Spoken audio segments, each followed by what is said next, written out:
chairing it because the chair's away, of the Planning and Build Heritage Working Party. Anybody that hasn't attended before, officers sit either side. Obviously, I'll get to introduce if you wish to do so. Who you are. Morning, everybody. I'm Mark Ashwell. I'm the Planning Policy Manager with the District Council.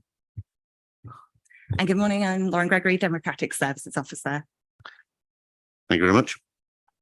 Any members of the public warmly like to welcome you. Just a quick bit of housekeeping before we go. I don't believe there's any fire alarms, etc. planned today. If there are and you don't know your way out, please follow one of the members or the officers out to the car parks at the front, etc. Also, can I remind everybody, please turn off your mobile phones. I didn't at my last meeting that I chaired and it went off. So.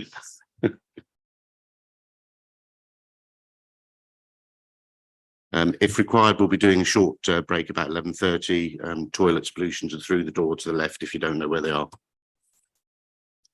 Okay, straight on the agenda. Apologies for absence. Thank you, Chairman. Apologies for absence have been received from Councillor Andrew Brown, Councillor Peter Fisher, Councillor Mike Hankins and Councillor Adam Varley. Thank you very much. Item 2 on the agenda, public questions. None received. Thank you. Item 3, minutes to approve as a correct record the minutes of the meeting of the Working Party held on Monday the 12th of June 2023. I'll have to rely on you because I wasn't here, so you can have my abstention on that straight away. Anybody got any questions, or can I have a proposal and second that they are correct? Yeah, propose for accepting, Jim. John, everybody happy with that? Show of hands. Thank you very much. Item 4, items of urgent business. Have we received any? None. Thank you. Item 5, declarations of interest. Obviously, members are asked at this stage to declare anything they may have in the following items of the agenda. They should declare it. I will say I am the North Walsham and I believe this is part to do with North Walsham. So just in case anybody thinks I'm being biased, I'm not. Any other declarations? Oh, thank you.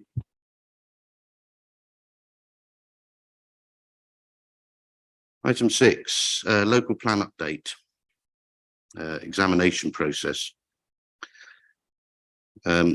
Obviously, you can all read, but I will go through it. The report provides a general update on progress of the local plan, seeks delegate authority for the planning policy manager in consultation with the planning portfolio holder to respond to the inspector's questions prior to and during examination hearings. The recommendations are that members of the Planning Policy and Built Heritage Working Party recommend to Cabinet that delegated authority is given to the Planning Policy Manager in consultation with the planning portfolio holder to respond to the inspector's questions prior to and during the examination hearings. Do I have any questions, issues people would like to raise that we can clarify? Obviously, we've all read, and then I'll obviously hand over to you, Mark. Yeah, so I'll just explain the background to this very quickly. So the plan's obviously now been submitted. We've had sort of first contact with the inspector. The process from this point forward is that the inspector will seek clarification of various issues leading into the hearing sessions later in the year. So he's written already. I've included an example in the agenda papers of the sort of questions that he's raised already. We expect to get others in relation to other policy areas over the next few weeks, and we will provide responses to those. And then he will lay out his formal agenda for the hearing session. So he'll identify the main topics for debate. You know, does the plan provide for sufficient housing to meet the identified need in the district? And that would be a standard sort of question. And the officers would have the task leading into the examinations and through the examinations to essentially explain and defend the council's position. What I'm asking for in this report is a little bit of a backstop for myself, because having been through this process previously, I'm aware that the inspector might ask a question that I'd be a bit uncomfortable answering on behalf of the authority. So in the first instance, I would want the opportunity to say to the inspector, well, I need to take some soundings about that, and I need to speak to what I'm recommending here is the portfolio holder and take a view. and we'll provide a response to the hearing sessions on a following day or the following week or whatever, when I've had the opportunity to take those soundings. That situation is unusual. I don't think it will happen as sort of commonplace, but I do need to cover off that eventuality. And I also need to cover off the possibility of potential challenges to the process if I don't have the proper authority to defend the council's position. You know, if I were not content with the outcome of a plan looks like it's going to be adopted, one of the lines of argument that I would promote as an objective would be, well, the person who was representing the council didn't have the proper authority to do it. And this resolution is basically seeking to plug that gap and say, give me the delegated authority from this point forwards, dealing with the inspector's questions and through the examination. And if I feel like I'm getting into territory where, you know, a political view needs to be taken or something needs to come back to a working party, then I would have that discussion with Andrew, and then we deal with it appropriately from that point. I've just appended the questions. I'm not expecting you to give answers to the inspector's questions that I've appended. I just put those in as by way of example of the sort of things that will get asked about. No surprises in there. You know, he's probing away at additional information around sort of housing targets and the different options for different numbers that we've debated time and time again. He clearly needs to understand what the authority's position is going to be or is on nutrient neutrality, and particularly how nutrient neutrality might impact on the delivery of the plan. You know, I think there's now a detailed understanding what nutrient neutrality is and what its effects might be, but he will want to know, you know, to what extent is nutrient neutrality going to delay the delivery of the proposals in the plan, because that's an important consideration. And he asks an interesting question about the plan period and whether it would be appropriate to move the plan period forwards and extend the time period that's covered, because at the moment it covers 16 to 36. Well, 2016 was a long time ago, and all those years have gone past. So, you know, what's the point in planning for things which have already happened? And wouldn't it be a good idea to extend the plan period beyond 2036? Because in effect, the plan already acknowledges that the growth at North Walsham and Fakenham in particular are going to be partly beyond that end date anyway. So I just put those in by way of examples. We can discuss them if you like, but I would expect to respond to those under sort of delegated authority without the need to come back for any sort of views from yourselves. Okay, Councillor Toy. Thank you, Mr. Chairman. Yeah, interesting first contact. When you're talking inspectors and trying to find an inspector, it kind of fits really, doesn't it? They're kind of from outer space. But anyhow, sorry, that was why I chuckled at the beginning. I apologise if I interrupted your flow. Yeah, I mean, obviously a good sensible way to do it. Happy with that. There's a huge amount of flux in planning at the moment. I mean, you mentioned neutrality, and apparently there's some comments that the Prime Minister may overrule some of that as well.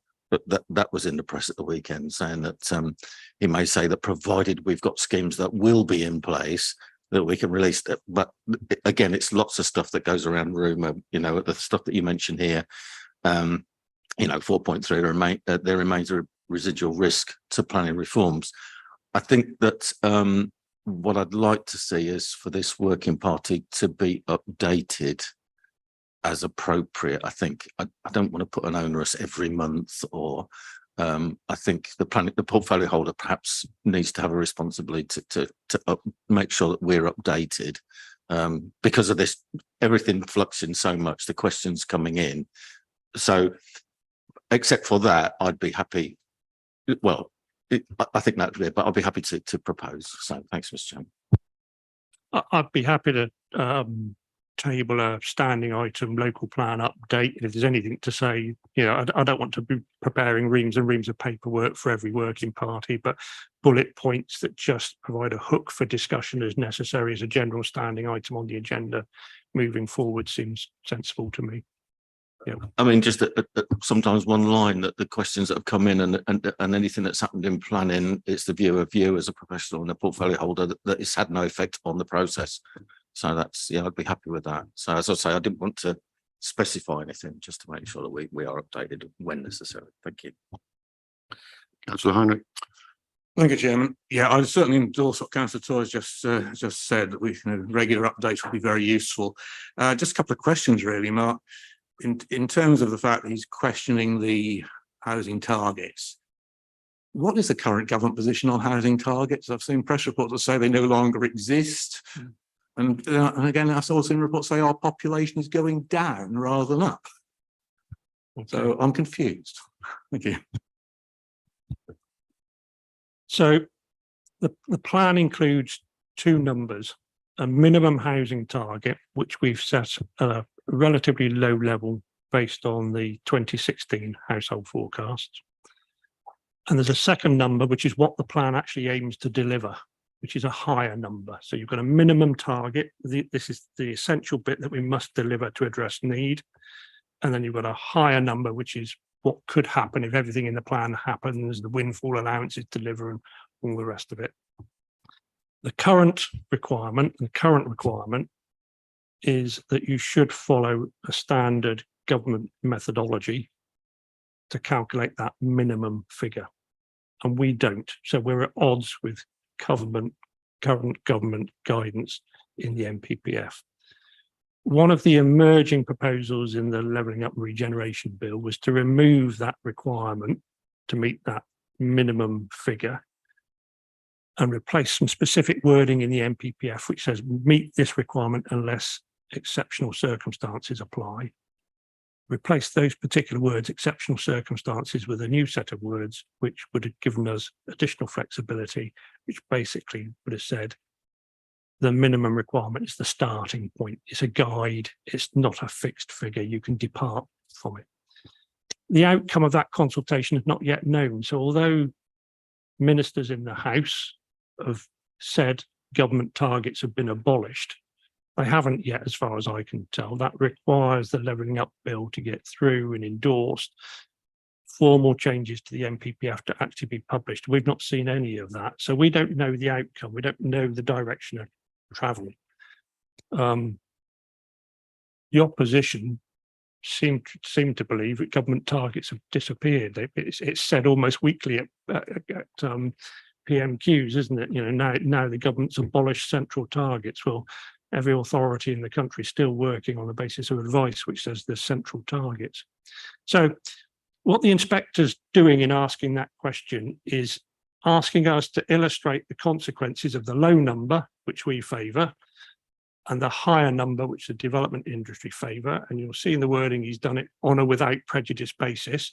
Please illustrate what happens to this plan if the number's set at 480 or if it's set at 530, because I need to be satisfied. You know, I might have a question, well, he will have a question about that at the hearing sessions, and he might say, I actually favour the 530 number. What's the consequences? Have you got sufficient fat in the plan to deliver that higher number or not? It's not a surprise that he's asking that question. He doesn't know whether those mandatory targets will still be in place when we have the hearing sessions or not. They may well have gone by then, or government might have done a about face and said, actually, the mandatory targets are going to stay in. We listened to what people said during that consultation exercise, and everybody's now working on those mandatory targets, in which case we'd have to demonstrate exceptional circumstances to justify a departure. Thank you, very useful. We weren't surprised by the question, put it that way. It's an obvious area to be teased out and debated through the hearing sessions, because the consequences are obviously quite dramatic. If you haven't got enough planned growth in your plan, the next question is, what are you going to do about it? Doomsday scenarios, your plan gets kicked out, it's unsound, you get sent back to the drawing board, start again. Halfway houses, the inspector says, I'm going to adjourn the hearings, go and find some more sites. You're a bit light. So all those sites you've discounted previously, I want you to reconsider those and look at them again and put a few more back in to make the numbers up. Or thirdly, I'm going to let you have the plan you've got. It's got 75% of the growth required in it. I'm comfortable with that, but I'm going to commit you to early review. You better start another plan to fill that deficit in short order. I want another plan for site allocations within 5 years of date of adoption, and you could commit us to that sort of process through the examination. So there's a whole potential to different ways of addressing that issue, if there's an issue there at all. Our role as officers, as I say in the report, is to defend the lower number. The council set its target, it's confident in its target, it believes it's good reasons to depart from the standard methodology, and my role through the examination is to defend that position. And the inspector might say, well, I've heard all of that, Mr. Ashwell, but I'm minded to look at this alternative. What's your view? You know, if I was to modify the plan and put another number in it, what would the council's position be? And I wouldn't answer that question without speaking to Andrew first, and then potentially a wider discussion among, because that, you know, that's the core of the plan. And I wouldn't want to be sat there in isolation, sort of making it up and saying, well, this is what I think as an officer, without having the comfort of that delegated authority and somebody to refer it to. Yeah, thank you. Councillor Punch. Thank you, Chair. My concern is not really one of moving the plan back in terms of years, because that would seem eminently sensible where we're at, or the numbers. It's more about, for this committee, the devil in the detail. And over the last few years, where we've looked at all the various detailed documents, things like renewable energies or providing fibre to each house, etc., we've confidently said, well, the end of the plan is 2036. So by the time we get there and start our new plan document for the next time round, we'll have a better idea where we are. If we push our plan back by 5 years, the impact that could have on all those things, and I know some of those we don't know the answer to. So I think we just need to be conscious of what we've agreed previously in those other documents about things like renewables, etc., and what the impact is on those. And I'm sure you thought that already, but just for newer members of the committee, it's worth thinking about. Thank you. Yeah, so I agree with that. So what the inspector's done here, he said, you know, what would be the consequences essentially of moving the plan period back, let's say, to 2040? Let's say it's 2020 to 2040. What happens? And in answering that question, I'd want to look at every individual policy. Some of them have got trigger points in them about when enhanced standards get introduced. There are some of the policies, the energy efficiency stuff, where I think the authority said, well, look, we're prepared to go with this. We feel we're pushing about as far as we can get now, but we don't want this position to persist forever and ever and ever. The point you're making is you don't want to be working to today's standards in 2040 necessarily. There's an expectation that things will get better. And that all needs to be factored into the response. And this would be the consequence of taking that additional plan period in. And, you know, another one would be, you know, how current and relevant is the evidence that was prepared, which covered the period 16 to 36. Well, if you had another 4 or 5 years in, where's the evidence about what's happening in that additional 4 or 5 years? Do things change dramatically for some reason or another that needs to be factored into that approach? Councillor Halliday. Thank you very much, Chair. I agree with the approach of delegation, with bringing it back to this committee or this working party rather, for information. Did you just say, Mark, that you'd actually bring some decisions back, as well as having decisions made by the portfolio holder? I think that's an ultimate backstop would be, let's say something really substantial starts to unravel through the examination hearing sessions, and the inspector intimates that the plan is unsound, and the choices put before the council are, your plan fails entirely, and I want you to go back and essentially start again, go back to previous stages. A very long delay, you know, would create all sorts of bedlam. Or I want you to consider a very substantial policy shift, modification. And I don't want to speculate about what those things might be, because in speculating you'll present the arguments for and against. So, but let's not go there. But I can see a scenario where inspector says on a Friday afternoon, we're in some serious trouble here. This plan is unsound. I can't rescue it without very substantial change, whatever that substantial change might be. And as I say, my first instinct would be that would be a conversation with a portfolio holder to get a view.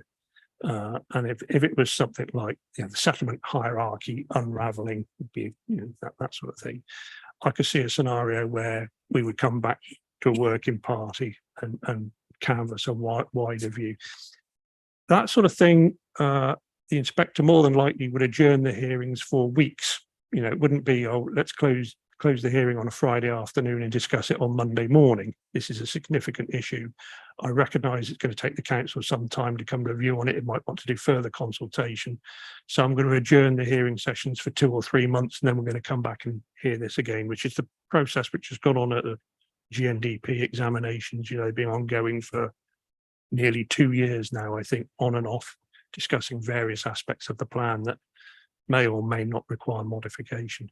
So I can see that there might be a backstop role where this group and even cabinet might have to essentially adjudicate on a shift of position and indicate to the inspector we'd be comfortable with that.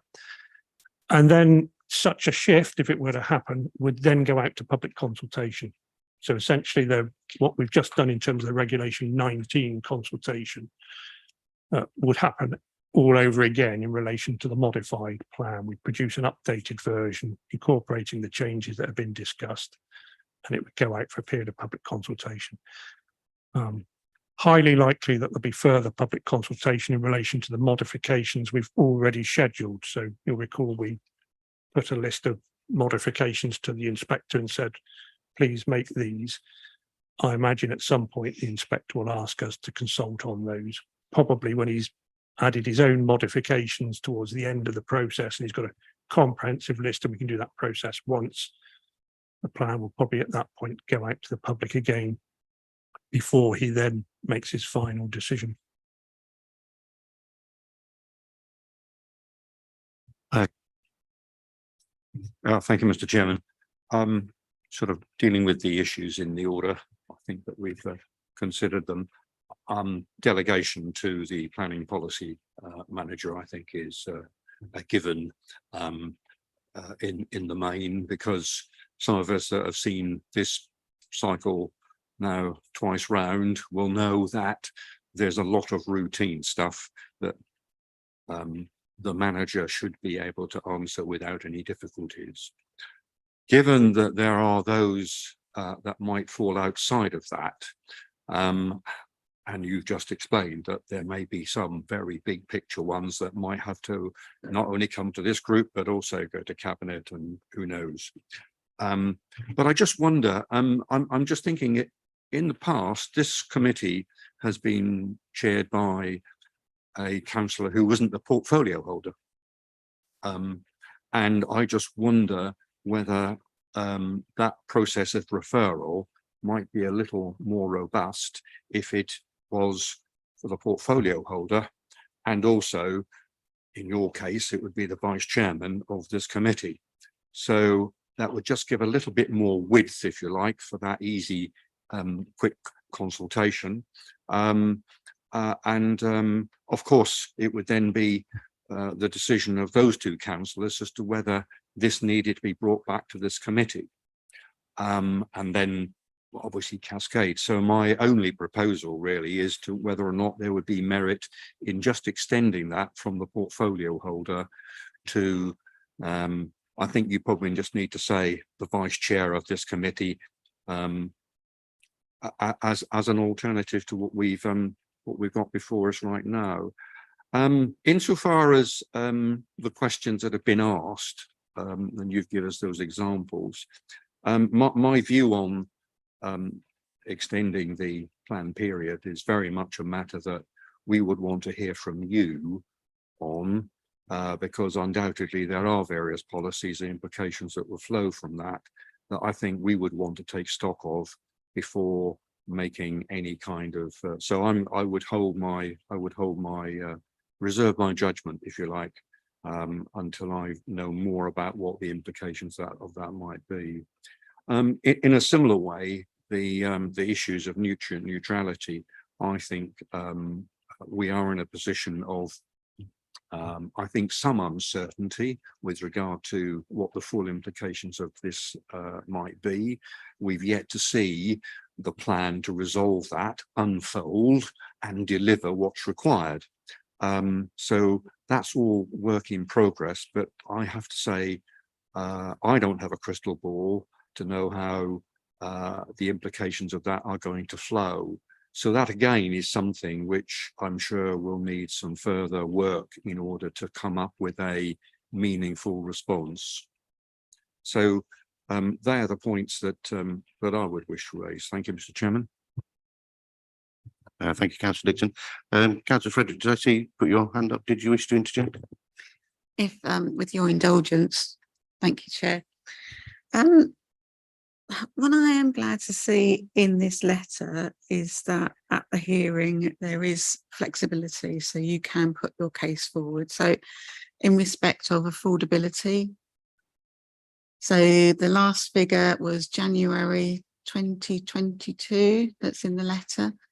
And of course, since then, things have dramatically changed nationally as well as locally. So I welcome the fact that you can present the case with the latest figures. I was listening to Radio 4 because I've reached that age now. And and they were saying about the national housing targets being around about 300,000. And again, that's very wavy and we don't know if that's actually a target anymore. But the reality is that we need 4 million homes built in the UK to actually stand still. Now, we've got this target and it goes through. How are the government going to help us achieve that target? Because we can put as many planning applications through as fast as we possibly can. At the end of the day, we're not house builders, we're not developers. So how do they actually say, okay, well, here's your planning application, developer, go and build your houses, and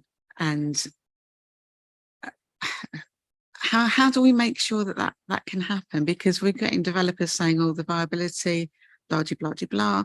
How does the government actually help those developers build? In particular, as you know, affordable housing is my major concern in the district. So how does the government say, okay, here you've done your job at council, now the developers have to do their job? And if that doesn't happen, what are the consequences of that happening? And also, are we putting stricter time limits on developments and planning? Because we don't want developers blocking land and then selling it on and then selling it on and selling it on. And then 10 years down the line, we get a developer say we can't develop because it's not viable anymore. That's a lot to unpack. I'm sorry, Mark. Okay, so earlier on, I said there were two numbers in the plan, a minimum to be provided and planned growth, which is a higher number. And the reason it's a higher number is an expectation of failure. You should plan for the eventuality that some of the sites that you're allocating for development won't happen, may not happen at all, or may happen at a much later date than you anticipated. And that's why you can't get away with, or should never expect to get a plan through examination, which just has the bare minimum requirement in it. There's a lot of debate about how much extra should you have in, do you add on 10% or 20%? And I would say if you were truthful about it, that would vary up and down the country depending on delivery rates. A small buffer here might be perfectly all right. A small buffer when you've got all your eggs in one large strategic site that's going to take 10 years to get off the ground is probably not all right. You need a larger contingency and an alternative strategy to find other locations. So the first thing is you plan in the expectation that not everything will happen as you anticipated that it would, and we've done that in our plan. And then there are lots of measures around build out rates. So, planning permissions being granted for short periods of time and then they lapse is a tool that local authorities occasionally use. They'll grant permissions that if they're not implemented within a year or 18 months, then they fall by the wayside.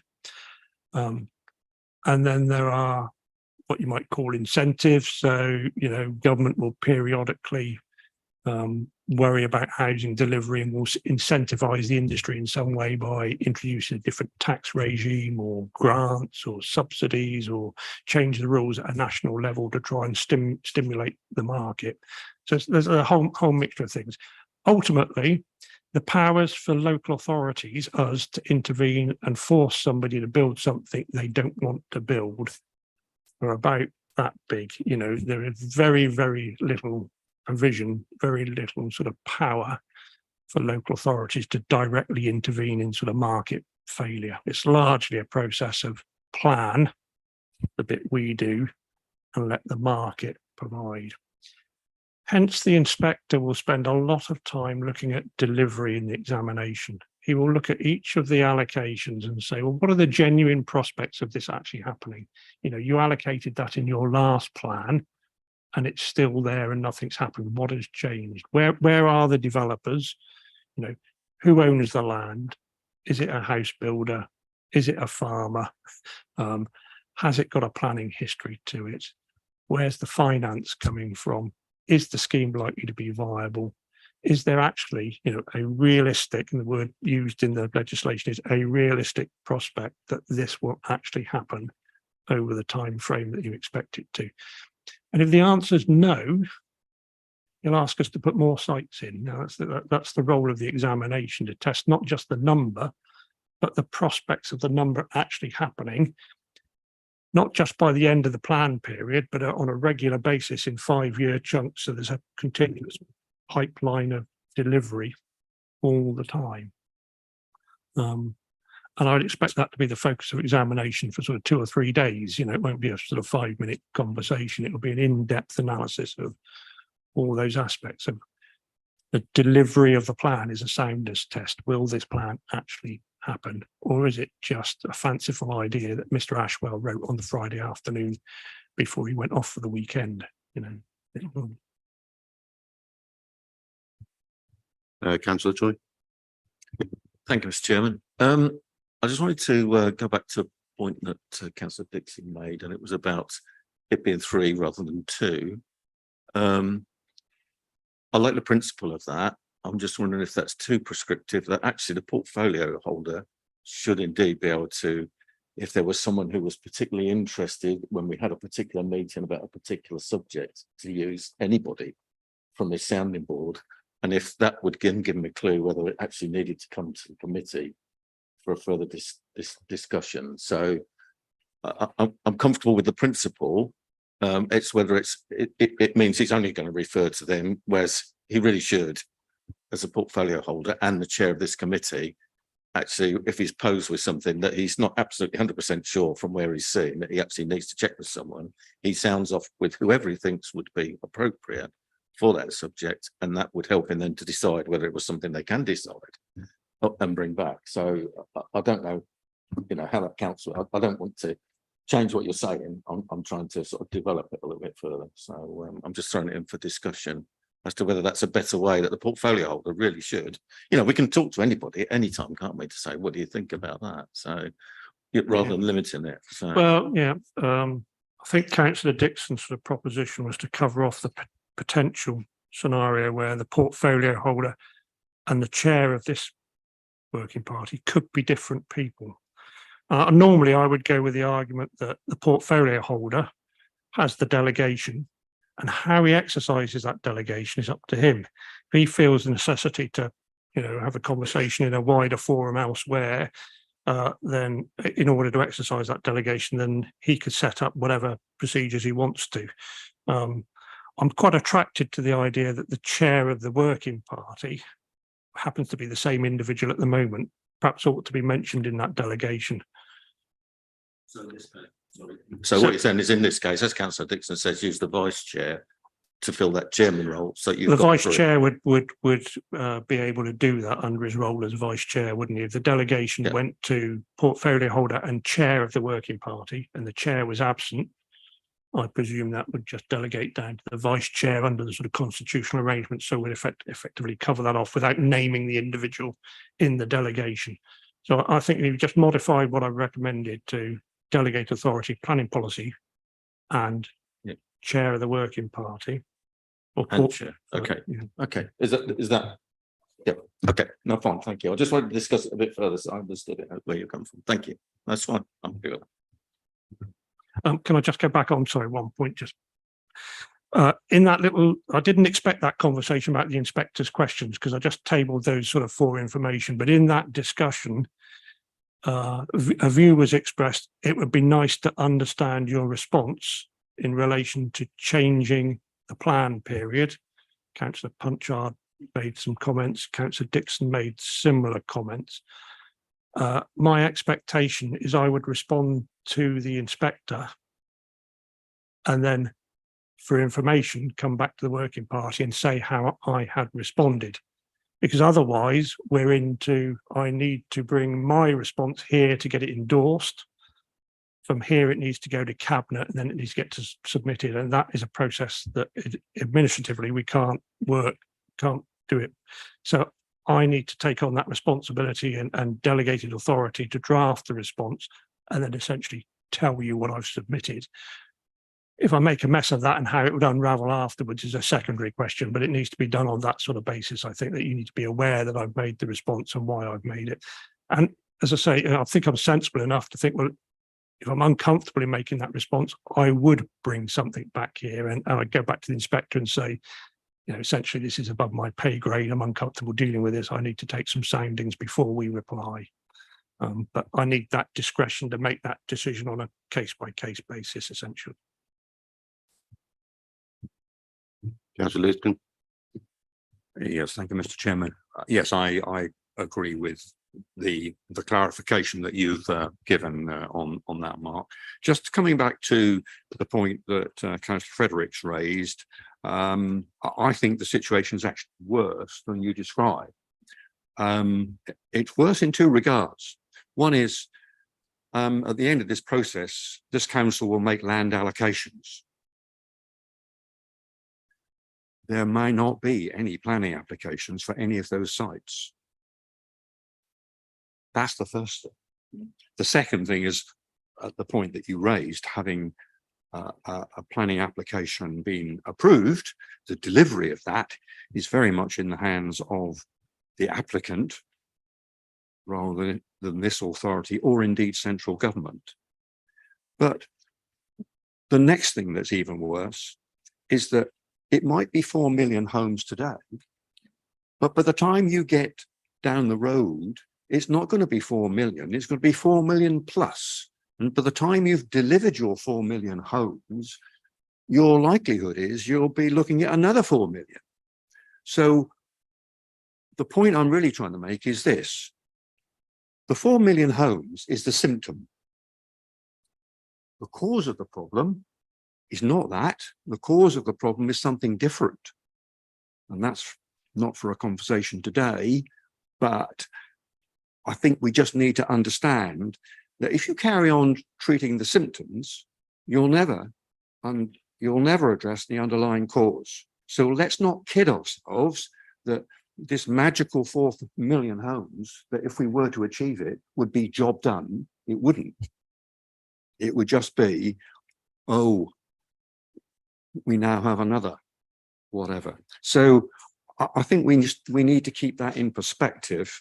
And I also think, if we look at this at a slightly higher level, if we say, well, this authority can't make a developer do it. Maybe central government can, but if central government does, it kind of takes on the market. It actually then becomes a market maker. And that's a very different role. And that takes you into some very political, difficult places that are not for anything today. But I just think we need to be mindful that there isn't an easy solution to this. This is not something that if only we would adopt this position or that policy, we would be able to solve it. We can't, because there's a bigger issue behind all of this, and that's called the cause. Okay, thank you for that, Councillor Dixon. Of course, that's not quite what we're discussing today, but there we go. Thank you very much for that. Is there any other questions? I believe what we're going to propose is your original, but plus the vice chair of this committee. I think delegated authority, planning policy manager, portfolio and chair of the working party. And that would cover the vice chair in that. Yeah. So that's what's being proposed. I believe I can just go to decision on that, can I? Councillor Toy has proposed. Yeah, um, I propose, and I'm about to say I'm prepared to accept that change as well. Thank you. Yep. Happy to second, Chair. Everybody for that? Yep, thank you.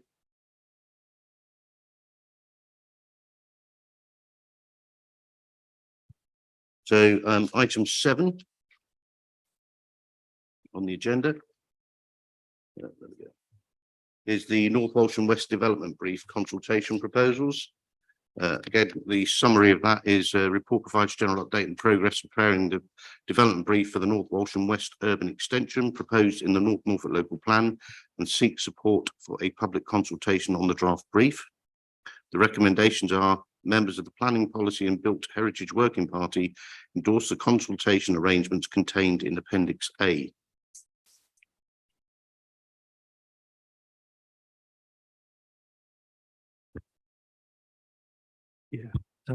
I'll just very quickly go through the background of that. So local plan proposes large urban extension at North Walsham. Inspector will decide whether that's a good idea or not, and whether it will survive the examinations, obviously part of the process that we'll go through. Nevertheless, the authority and those who are promoting development on the site are anxious to put the best case in front of the examiner, particularly around deliverability of the proposals. You know, it won't be lost on you that, you know, nearly half of the development on allocated sites is proposed at North Walsham. So if the North Walsham site doesn't get allocated for whatever reason, if the inspector's not convinced it will happen and happen over a reasonable time period, then the entirety of the plan essentially fails at that point. You know, it is a big risk to the plan because that one site has got lots of the necessary growth on it. And to demonstrate to the inspector that that proposal's, you know, got wings, will actually happen, it'd be extremely useful if we could show progress on the development brief for the site, because the site can't be developed unless the development brief has first been prepared. So it's an important bit of evidence, if you like, at the examination that both the local authority and those who are promoting development on the site have put significant resources into the process and can demonstrate that there is a genuinely deliverable proposition. And to get from where we are now, which is an allocation, to a planning permission, there's this intervening stage required in the policy, which is the preparation of a detailed development brief for the site. All I'm asking for in this report is for you to give the nod, broadly speaking, to the consultation arrangement. So I'm not putting the brief in front of you. I'm not asking you to agree the content of the brief.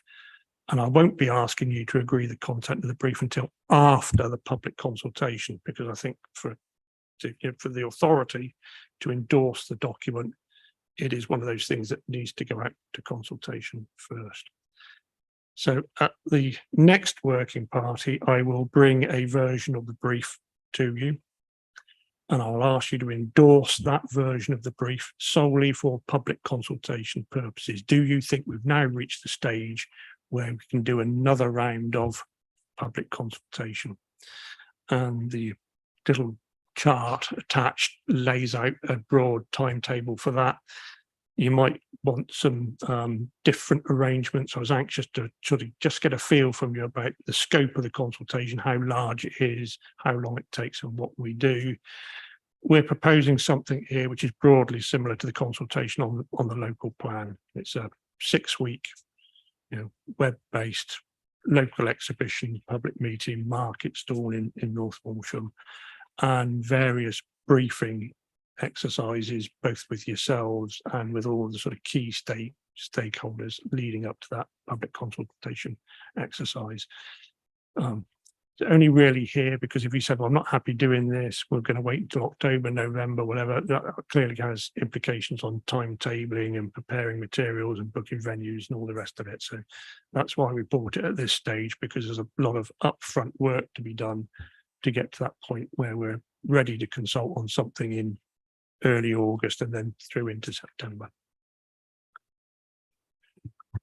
Councillor Heinrich. Thank you, Chairman. As you're aware, I'm not opposed to this development, providing certain criteria are actually met. However, I'm somewhat concerned about the proposed timescales of this consultation, and obviously detailed consultation is absolutely essential. It's at the moment, this working party nor North Walsham members have had sight of the proposed development brief, nor have been able to make comment on it. In fact, North Walsham members have not to date had any real input into it, something we asked for 4 years ago and has never happened. So that to me is a serious matter. It looks like the development brief is going to be a creature of the consortium rather than put together with members and with consultation with the people of North Walsham at an earlier stage. And as for the timing, with the bulk of the consultation in August, you know, hang on, people are on holiday then. They've got other things to do. They're not going to get involved in a consultation. The timing is wrong. It needs to be moved on a month into September, early October, rather than as proposed. Now, I'm really concerned that if we went ahead in August, we're going to be accused of a cover-up, that we're imposing something as a nominal consultation only, rather than allowing a detailed evaluation by our residents. So I can't agree to the consultation process as it stands, particularly in terms of the timing. And as a local member for the town, you know, there's a number of issues there that I'm not sure this brief will address. Of course, we haven't seen it. We don't know what's in it. But I'm going to put the marker down yet again concerning that link road between Cromer Road and the industrial estate. We've debated this at North Walsham Town Council and as local members here in the last administration in some considerable depth. Now I'm hearing that apparently only 37 HGVs through the town, and if we might use this road. Now that's 37 less movements with a new road that is not cluttering up the narrow Aylsham Road in particular, or getting jammed up at the top of Millfield Road with all the parking there, or causing pedestrian dangers in Munsley Road, Lingate Road, Station Road. They have got to be removed from the town centre streets. And we've recently had damage to buildings in the town centre and vehicles trying to come up and use King's Arms Street. That is not acceptable. This road to the industrial estate is critical to the whole acceptance of this development. There's also a second issue, I put my portfolio hat on, that I want to see that economic development land opened up. The road to the industrial estate enables that. And we haven't got enough economic development land in parts of Norfolk on that side, as Councillor Dixon would agree, living in his ward. So North Walsham is going to be critical to that. All these new people have to work somewhere. Unless we're going to stick them in cars and clog up Cotswold, they all head for the boundary of Norwich. That can't happen either. I don't know where the figures have come from for the road. I've heard rumours of 21 million, which presumably will increase rapidly as soon as Network Rail are involved. Now, they have a habit of costing double what any normal civil engineering process costs. I'd want that looked at totally independently. So we are absolutely sure that if we're not to have that, it is absolutely unaffordable. I accept that county is going to be broke, so we won't be putting much into it, but there is a real issue there. In the past, North Walsham members have made clear that without that road into the industrial estate, we couldn't support it. And that's my position at the moment. So I'm having discussed it with some other members. We're pretty much singing from the same hymn sheet on that. I'll happily go with consultation, but I want this committee and North Walsham members to have full and detailed understanding of what is going forward before we go to consultation. So I'm asking for a delay, that's all. I don't want to stop it, but the timing is wrong, putting the main consultation in August, and it is putting forward something that we as a working party and those who are local members for the town have not even seen. Thank you. Councillor Halliday. Thank you. I agree with the time frame as it being inappropriate over August. I've also got some concerns about the flyer. If I remember correctly, it's quite a complicated development patch.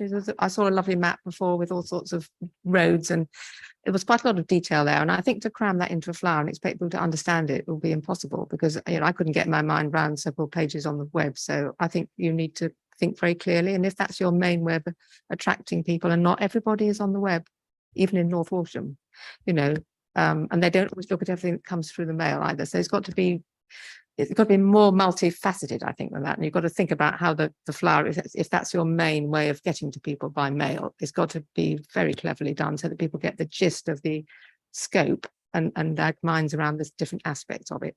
That's one thing. We're going to have a consultation on a hard copy of a survey.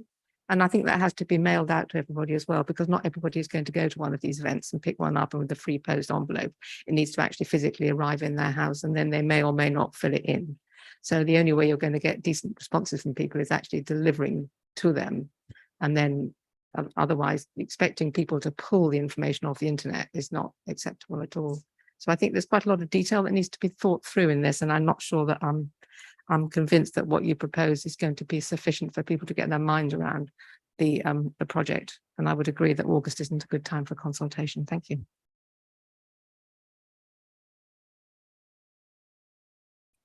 Councillor Dixon, then I'll come to. I'm sympathetic with what Councillor Heinrich has said. I'm just wondering whether there is a solution that might not take it so far into the distance, but whether or not, well, the first thing for me is, and I may have missed it, but when is this development brief going to be available for everybody to see? When is it going to be a complete piece of work? Because that's important, because that needs to be published in a way that everybody can access in good time. So people need to be able to see this, they need to be able to understand and digest as much as they can. And then you can expect people to have what they probably need in order to engage in a meaningful consultation. So I guess the start period for me is dependent upon that. The finish period, well, I guess my suggestion would be, okay, how about adding on another 3 weeks at the end, just extending it? You might even, I don't know, because of this perhaps delayed start, you might chop off a couple of weeks or something, but add it on to the end, but extend the period. And because actually, yes, it is a holiday period, of course it is. But actually, a lot of people are quite available during that time. So it's about people's availability and a little bit of freedom for them to actually think, oh, I haven't read this document, I'll read it, and oh yeah, I will respond to it. Whereas when people get their heads down, and all this kind of stuff often goes by them and they don't actually see it and therefore don't engage in it. So I'm sympathetic with the point, but I think maybe there is a different a solution rather than shift it en bloc to the autumn, that we do something to modify this. But first thing, when is it going to be?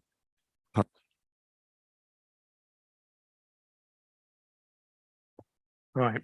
I've just explained how this arrived at this proposal in the first instance. It's probably, I'm going to say, it probably wasn't a good reason to do it this way. We worked backwards from an expected date for the examination. That's what's in our minds here, that it would be good to have the development brief not only available, but having been subject to public consultation on the date of the hearing session. So then the inspector's got the added value about, the prospects of this site being delivered are enhanced by virtue of the fact that a development brief not only has been prepared, but it's been subject to public consultation, been modified. The further we get with that process, the better the delivery credentials of this particular proposal will be. So we work backwards from an expected examination date, probably towards the back end of September, although we don't know. The inspector's not published the timetable.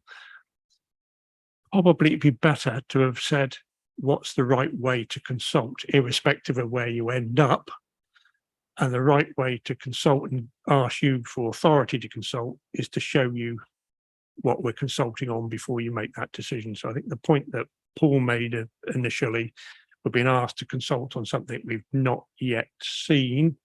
I think that's a fair point. Hence, I was expecting to bring the brief to you, and it's not finished yet. Otherwise, I'd have tabled it today. There's still work going on. This timetable says bring it to the next working party, and that would still be my expectation, that we'd have something to bring to you at the next working party. Having prior to that held briefing sessions with the local members, so the first time local members see it won't be at the working party. It'll be at some time before then, so local members can come to the working party and say, I've seen this, I don't agree with it, da, da, da, da, da. So I think that process is reasonable, but the timetable is compressed. It's all a rush. I can feel the sort of frustration. I like the idea of shifting the consultation end date, because, you know, this says, what, 5 or 6 weeks, principally over August. I see no problem with extending it into another 2 or 3 weeks into September if necessary. I'm toying with the idea about whether to recommend anything to you at all, and just say I'll bring this back to you in August. But I think I'd like a little bit of certainty of direction of travel, because there's a lot of preparation work goes into this. So just walking out today at the end of the meeting having no direction at all, I think would be a bit of a missed opportunity.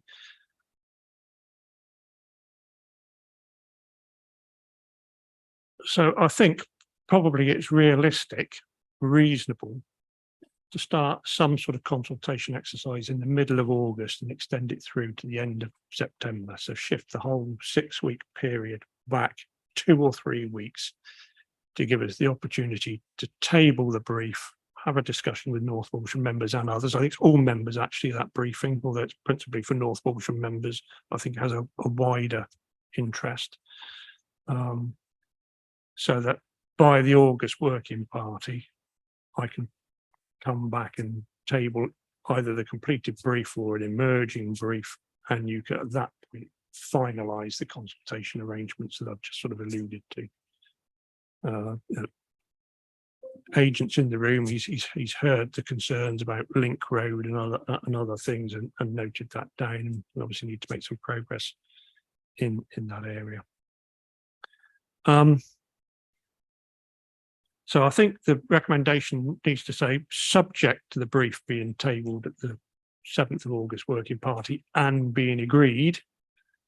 Those two things, it comes to the August working party and is agreed. You could say, no, I don't agree with it at that stage. Then the consultation commences 2 or 3 weeks after that for a 6-week period running up to the end of September. That seems to be a reasonable timetable. If we don't get there, if we get the brief doesn't arrive for the August meeting, then obviously the whole thing will pull the plug and it will get delayed, and we'll have to pick up the pieces afterwards. But I think just setting out an expectation that there will be consultation late August and into September, so we can start preparing for that, and the public know it's coming, you know, all that sort of stuff. It would be good to get that message out. Councillor Fredericks, I'll indulge you, but please keep it into the. Thank you. Thank you. Thank you for that, Mark, because I think voting on something you can't see is never a good idea. As chairman of the Health and Wellbeing Partnership in North Norfolk, I'm just wondering if that piece of literature is going to outline what extra facilities is going to bring the people of North Walsham, because as a member of the public as well, if I've been told, oh, they've got 1,800 new homes, well, my first thought is, well, where's the doctor's places? Where's the school places? Is there places for elderly and vulnerable people? Also with Anglian Water, is there going to be water available on that development? So there's a lot of ifs and buts. But if you're going to just put a leaflet in front of someone that's going to say, oh, we're going to put 1,800 homes, they're going to go, what? So I feel that those details need to be included, and also that the Health and Wellbeing Partnership would probably need some kind of lead on that and consultation on that. Okay. So just to put your mind at rest about the brief itself, the last version I saw was about 100 pages. It won't be a 100-page document by the time it sees the light of day. It'll be a much more pithy sort of edited version covering all of the issues that you've just talked about. Bearing in mind, we're not dealing with planning applications here. The development brief is an intermediate stage, you know, to get us to a point where subsequent planning applications need to comply with the principles in the brief. So it's a master plan and lots of principles and illustrations of what things should look like. And the consultation would include all the health organisations. So that's the point of preparing the brief, is to say, this is what we think is a good idea. Have, you know, is there something we've missed? And it would go through all of the various layers of health, and there's been lots of discussion already with education and others to inform the content of the brief. But the consulting on it is another opportunity for people to say, well, I think this is inadequate in some respect, you need to modify it. So it will be comprehensive, cover off lots of issues that I'm sure you're all sort of concerned about before it sees the light of day. Councillor Heinrich. Thank you, Chairman. Yeah, thank you, Mark, for that compromise solution. I think moving it forward like that will solve the matter of the time period and when it's most appropriate and avoid the peak summer season, which is essential. In terms of contact with North Walsham members, could I just ask that it's next week? So otherwise, our first I will see of it is at the next working party meeting. So there's a little bit of slack in the diary. So your availability? I'm available next week, but not for the following 2 weeks. Okay. If needs be, would you be content with a one-to-one briefing? Yes, certainly. Just so you know. Yeah. Yeah. Because I can see availability, getting lots of people in the same place at the same time. Very difficult. Be quite tricky. Yeah. And better face to face than Teams. Yeah. Okay. Yeah. Councillor Toy. Thank you, Mr. Chairman. Yeah, okay. I wrote down here, could it be moved to mid-August? I think that's a good compromise, just to slide it back a couple of weeks. We do need to see the brief, just so that we make sure that the consultation processes, because that's what we're after today, is this is the way we want to consult on it, not the content of it. But we make sure that there is sufficient ways to cover all the aspects that we think need to be covered. So going back to the fact that it's summertime, I know we've talked about moving it, but the in-person event only being one half day, afternoon and evening, is one enough, given people working and things? I pose that question for some thought. And the other thing is, you mentioned QR codes only for the questions. Actually, the QR codes can be everywhere on your flyer. You can have a QR code that leads you to the website. So whilst we need to make sure it's written for people as well, people who want to go and find more, we need to make more use of QR codes, I think, because, yeah, obviously if you get something electronically, you can put a link in, but QR codes can go on anything and people can pick that up electronically. So that was just a couple of points on the actual consultation, because that's after all what we're trying to decide today, that I think would improve that. Thank you.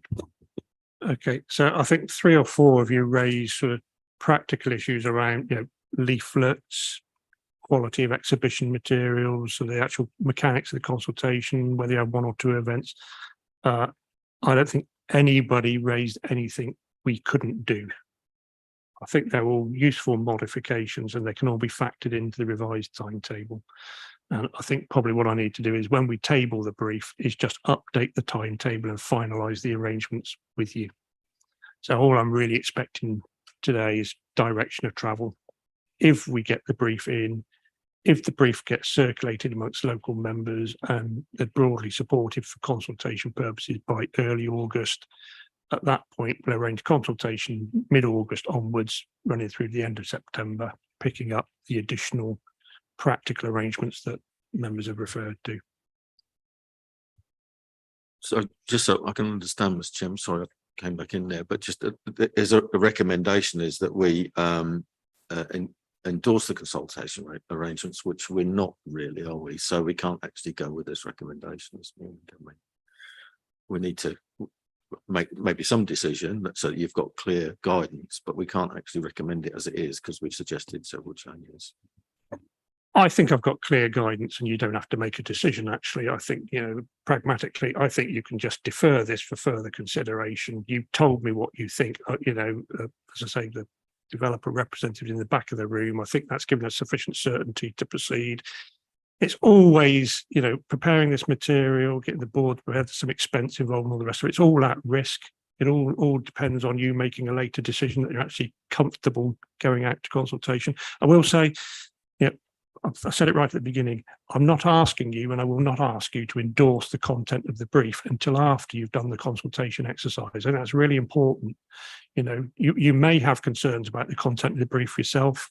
You need to be sufficiently comfortable to put it out there. But I'm not asking you to sign off every last word in it and say, this is our adopted version. I'm saying this project has got far enough to go and seek further opinion from various people before we then endorse it. That's where we'll end up here. Okay, thank you. I actually have a question as well on this.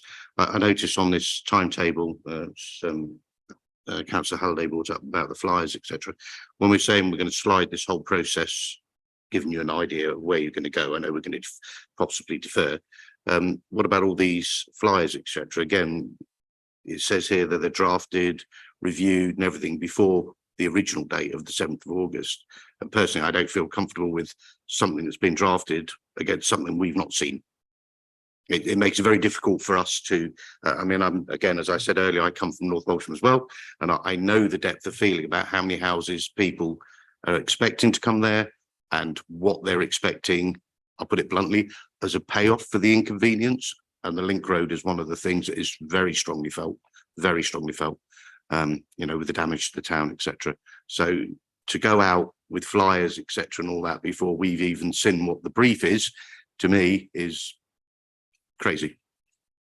We certainly won't be sending flyers out from this building until you've seen them, but you can, I could write a flyer tomorrow and 90% of its content will remain the same, irrespective of the decision you make later. So there's a lot of preparation work being done, all sorts of decisions about, presentational information, what the thing looks like, whether it's an A3 fold up or that's the sort of work that's significant resource involved in doing it. Can need a lot of assistance elsewhere in this instance, but you don't want to leave that until the 4th of August. If you're expecting to start consulting on the 10th, you've then got 6 days to put everything together. So there's a lot of preparation can be done, notwithstanding the fact that some of the content might need to be tweaked and changed as we go along, essentially. Okay, thank you. I just want to clarify that. I believe we have a proposal to defer. I think that was you originally, Nigel. Do you have a seconder? Yeah, everybody happy to defer this until the next, but obviously you've got an idea now of the end date. Yeah. Okay, thank you.